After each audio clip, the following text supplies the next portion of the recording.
Ese ujya wibaza impamvu bamwe bagera mu zabukuru bafite amahoro, ubuzima bwiza n'icyubahiro, mu gihe abandi baba bagowe n'ubuzima batishimye ndetse nta n'umuntu uba ukibibuka? Hari imyitwarire igera muri irindwi ikwambura amahirwe yo gusaza neza, kandi niba wenda ushobora kuba wowe utayazi, ushobora kuba wenda uri mu kaga, uri kwangiza ahazaza hawe nk'uko tugiye kubirebera hamwe. Tubahaye ikaze rero mu kiganiro, mu muryango wa JP Empire tubahaye ikaze ku bageze ahangaha bwa mbere. Tuganira byinshi bitandukanye by'ubuzima, aho tugenda tuganira ku byadufasha kugenda dutera akatambwe mu buzima ndetse n'ibidusubizamo ibyiringiro by'ubuzima. Muhawe ikaze rero mu kiganiro.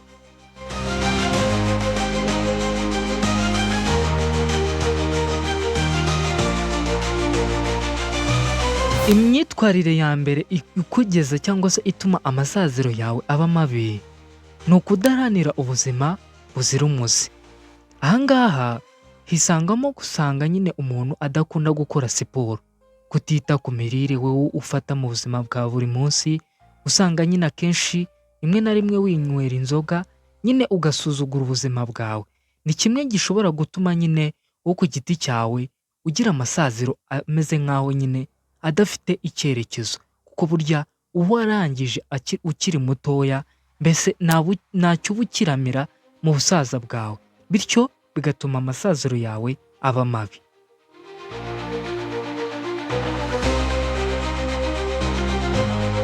Icya kabiri gituma amasaziro yawe ashobora kuba yagera ahantu habi cyangwa se ari mu marembera, ni uguhora mu macakubiri ndetse n'inzika. Umuntu udashobora kubabarira no kwitandukanya n'ibyatuma nyine n'ibyapfuye, aza ahora afite umutima uremerewe cyane.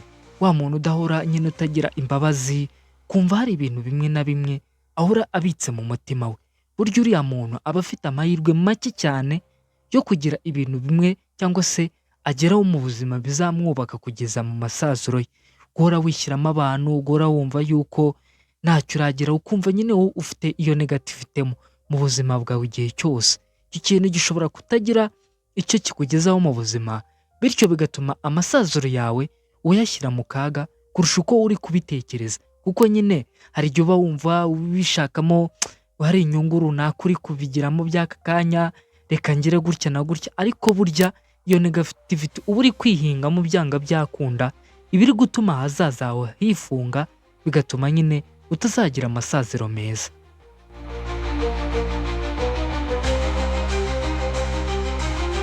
Ikindi cya gatatu twihuse ni ukudasigasira umuryango. Niba udaharanira kubaka umuryango, kugira abana cyangwa kugira inshuti nyine z'akadasohoka, za zindi z'umumaro cyangwa se za zindi zikuba hafi mu bihe byose, igihe cyo gusaza kwawe uzagira igihe cyo kwigunga mu buryo bukabije cyane. Uzabisanga kuri wa muntu igihe cyose uba usanga nyine ari nyamwigendaho, ni wa muntu uhora ushaka kuba ari wenyine, nyine usanga adashaka kuba mu bandi. Burya uba uri gutegura ahazaza hawe hakomeretse cyangwa se hari mu kaga gakomeye, kuko burya cya gihe uzaba ukeneye uwo gufata amaboko nawe uzaba ufite, cya gihe uzaba ukeneye wa muntu ugusindagiza warwaye nawe uzaba ufite. Kandi burya unazirikana yuko ngo ibintu ibyo ari byo byose wifuza kubigeraho, haba umunezero, haba ibintu bifatika, amafaranga, iterambere runaka, ubigezaho kubera abantu. Rero iyo utabiyegereje mu buto bwawe cyangwa se utari kubiyegereza muri iki gihe, byanga byakunda ufite amahirwe menshi cyane nka 80% y'uko ubusaza bwawe cyangwa se gusaza kwawe kuri mu kaga ko hejuru cyane.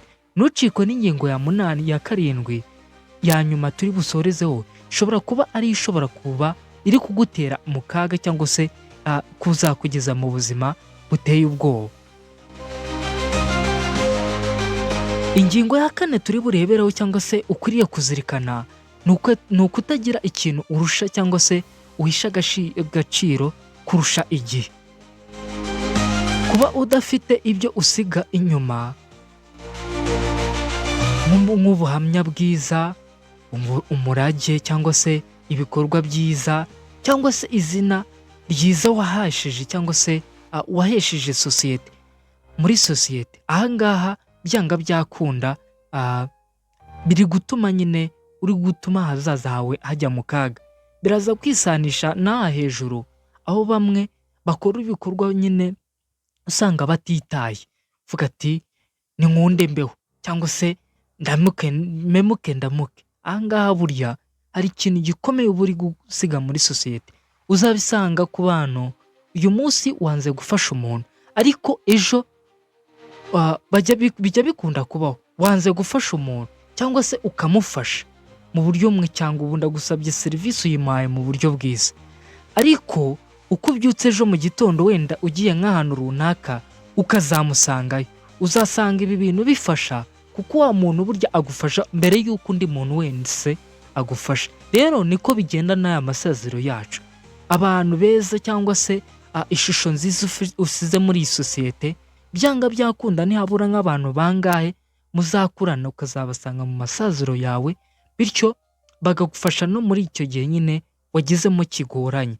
Rero iyo utabagize cyangwa se utagize isezero cyangwa se utagize record nziza cyangwa se amateka usiga inyuma, byanga byakunda biragukurikirana bigatuma ugira amasaziro mabi kandi warakwiye kuba wabiharanira muri iki gihe cy'ubuto bwawe.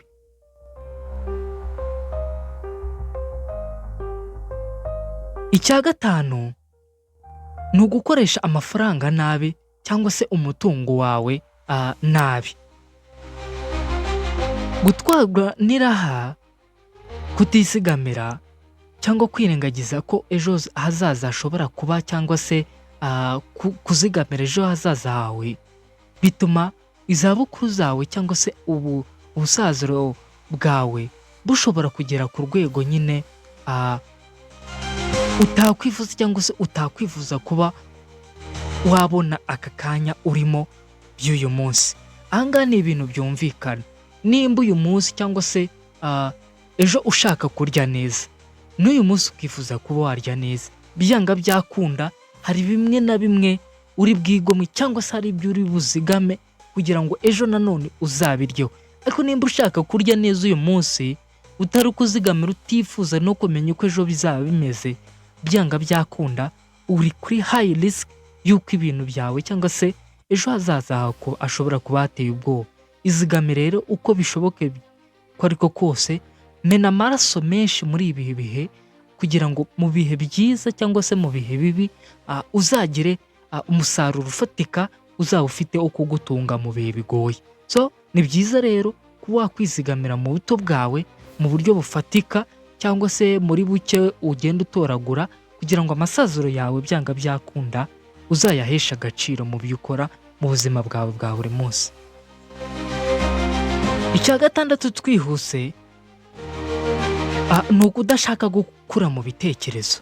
Aha biragoye guhora ushaka kuba muto mu mico, mu myambarire no mu mitekerereze, bituma usaza nta bwenge, ugasanga nyine nta burere, nta cyerekezo nyine ufite wowe ku giti cyawe. Aha ngaha ni ibintu usanga nyine bisanzwe cyane cyane muri iyi viziyo abantu bari kugenda bageramo, ugasanga umuntu ntabwo ashaka gukura. Niyo ubwiye umuntu ugasanga hari umuntu twahoze twumva mu minsi yashize, ugasanga umuntu bamwise mukecuru, yego ari muri icyo cyiciro, ariko ugasanga ari kurekarama muranyita abamukecuru gutyo, ugasanga nyine yabikomeje. Burya ni uko ashaka nyine kumva yuko adakuze, iyo mitekerereze ntabwo ashaka kuyumva. Rero uko nguko uba ushaka kumva yuko ukiri muto udashaka kumenya icyiciro ugezemo, bizatuma usaza cyangwa se amasaziro yawe utahateganyiriza neza. Usanga uracyari wa muntu witwara mu buryo bw'ubwana, ufite imitekerereze ikiri hasi, ntugende n'igihe cyawe ugezemo. Ibi bintu bizatuma ugera kuri risk ikomeye cyane, bituma amasaziro yawe utayagenza neza, bitume nyine nawe utubaho cyangwa se udaheshwa agaciro mu cyiciro nawe ubashije kugeramo. Ingingo ya nyuma twasozaho ariyo ya karindwi, abantu benshi bakwiye cyangwa se bakwiye kuzirikana kurusha indi iyo ari yo yose ni ukubaho nta cyizere cyangwa se nta cyerekezo ufite mu Mana.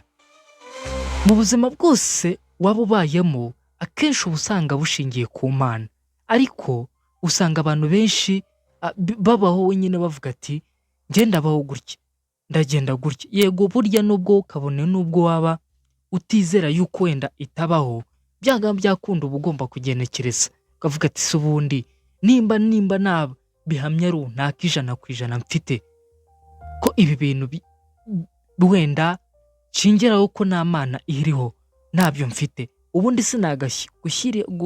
gushyiraho amakenga ngavuga ati ibi bintu wenda byanga byakunda bishobora kuba bimeze gutya na gutya. Uko nguko ubishidikanyaho rero ukanabiha agaciro wenda kuri ba bandi bahesha Imana agaciro bakumva yuko icyizere cyabo kiri ku Mana, bakagenzera mu nzira yayo nk'uko bitegetswe cyangwa se byanditswe, nawe wo ku ruhande ukaba wabyirinda, bituma nawe ku giti cyawe hari intego runaka nyine ugenda ugeramo, bituma amasaziro yawe aba meza.